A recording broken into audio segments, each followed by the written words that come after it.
13-year-old Courtney Hadwin walked onto the stage of America's Got Talent, and overnight, became one of the most talked-about acts on the planet. When the show ended, Simon Cowell stepped in with a record deal most artists spend decades chasing, but Courtney would later describe what happened next as one of the worst experiences of her life. When she finally tried to rebuild what she had lost, a major controversy would shatter everything further and leave the fans and judges who once cheered her on completely heartbroken. How the World Met Courtney Hadwin. Every few years, a talent competition produces a moment that stops viewers in their tracks. Sometimes it is a singer with a voice that defies their age. Sometimes it is a dancer who moves like no one has ever moved before. But in June 2018, America's Got Talent delivered something the world would never forget. A 13-year-old girl from a small town in England walked onto the stage and sang with a voice that left the judges speechless. Courtney Hadwin became a global sensation overnight. But the same fame that made her would eventually become something else entirely. The audition aired on June 12, 2018. Courtney was 13 years old, and she walked onto the stage looking like any other teenager, nervous and unsure. Before performing, she told the judges she was plagued with stage fright. In fact, she could barely raise her voice to speak to them. Mel B had to encourage her just to begin singing. Courtney chose Otis Redding's Hard to Handle, a classic soul track that demands confidence and swagger, and what followed was a transformation that left everyone in the room stunned.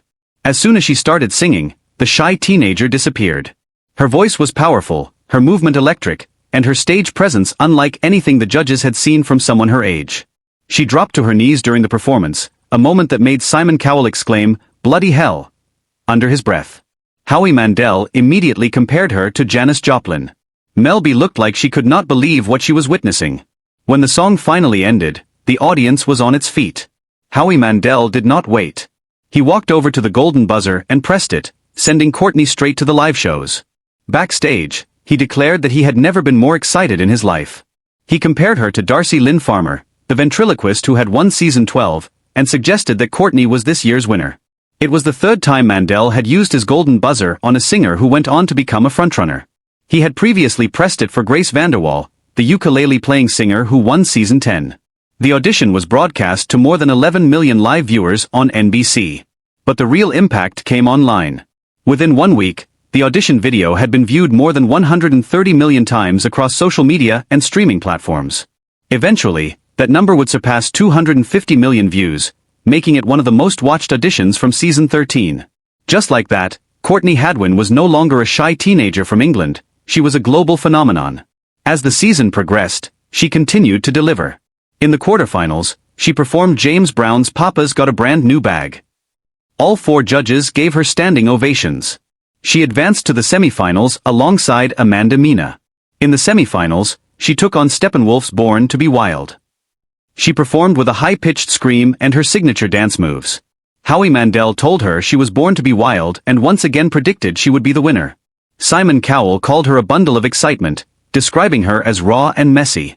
He said he had seen her at the beginning of the show shaking like a leaf, and then she came out on stage and turned into something else.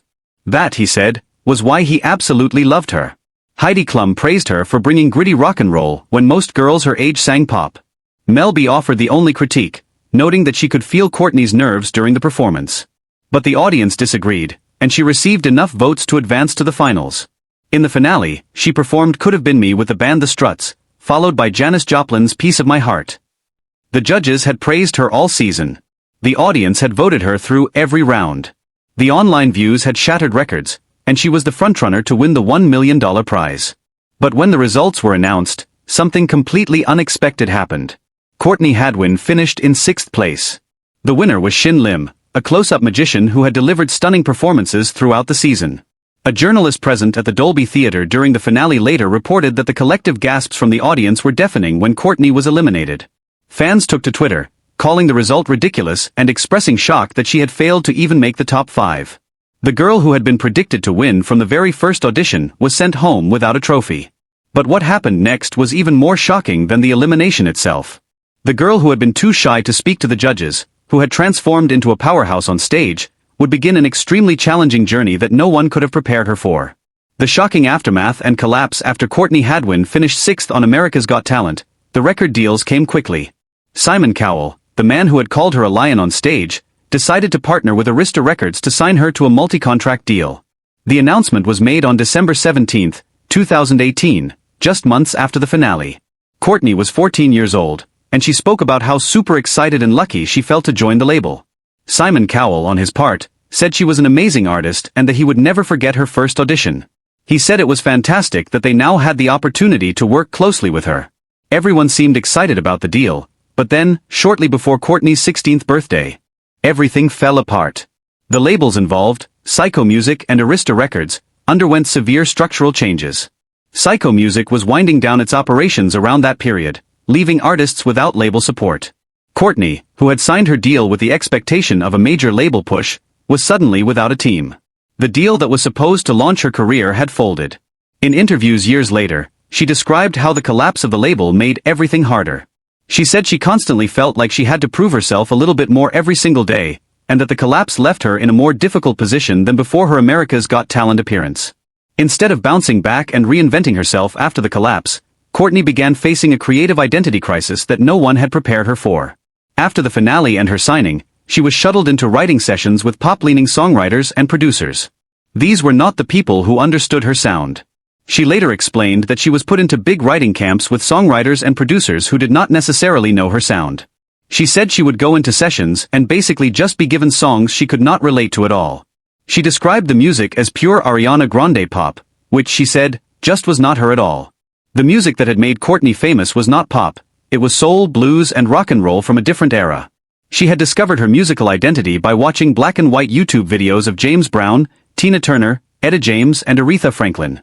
She said the moment she realized this was what she wanted to do was after seeing a black and white video of James Brown performing, "I Got You, I Feel Good."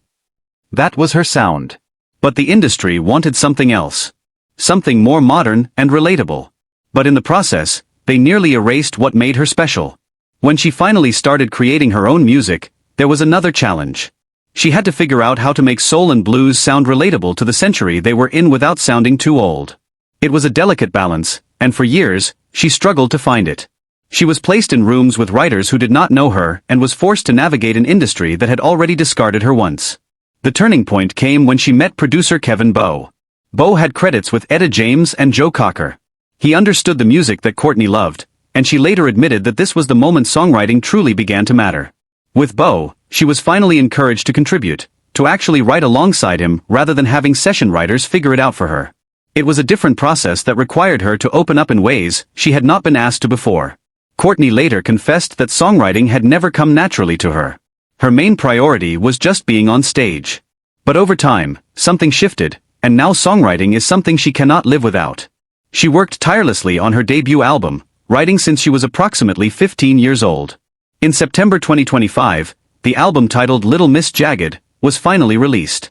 It was the result of years of struggle, rejection, and creative rediscovery. Even as she was finding her footing as an artist, something absolutely awful was happening online. The same internet that had made her famous began to turn on her. And the accusations that followed were unlike anything she had ever faced. The online trolling and accusations. While Courtney Hadwin was trying to find her voice as an artist, the internet was busy trying to take it apart. The same crowd who had watched her audition videos and were absolutely wowed were now scrutinizing every detail of her past. They found footage of her on The Voice Kids UK in 2017, where she had finished in the top 6. They compared her confident performances there to the shy teenager who had barely been able to speak to the judges on America's Got Talent. And they reached a conclusion that spread across social media within hours. Soon online trolls began accusing her of being fake. They said the shy act was a performance designed to maximize shock value when she transformed on stage. The backlash was immediate. After her audition aired, viewers took to Twitter specifically calling out the inconsistency. One user posted that she had been a finalist on The Voice UK, so her act was fake. Others echoed the sentiment. The accusations spread quickly, and for a teenager who had already admitted to struggling with stage fright, the scrutiny became so overwhelming. What the critics did not mention was that America's Got Talent had no rule against contestants with prior competition experience. Courtney was not breaking any rules. In fact, she was not hiding anything. But on the internet, facts did not matter as much as the story people wanted to tell. Courtney's grandfather, Tom Story, came to her defense. He told the Daily Mail that the family had always believed she would do well in the United States. He said they knew the American audience would get her in a way that the UK audience did not. He said they knew she would go down a storm over there. The decision to enter America's Got Talent over Britain's Got Talent was strategic. They believed the United States market would appreciate her rock and roll energy more than the British audience had. While they were right about the reception, they could not have predicted the backlash that would follow. At the time, Courtney was just 14. Yet she handled the criticism with a grace that seemed beyond her years. After her elimination, she said that from America's Got Talent, she had learned to not look at all the bad comments and to just concentrate on the positive. She thanked everyone who had voted for her and supported her, adding that she would not have gotten there if it was not for them. She also described being at the live shows as a great experience. This was a mature response from someone who had just been told by millions of strangers that she was a fraud.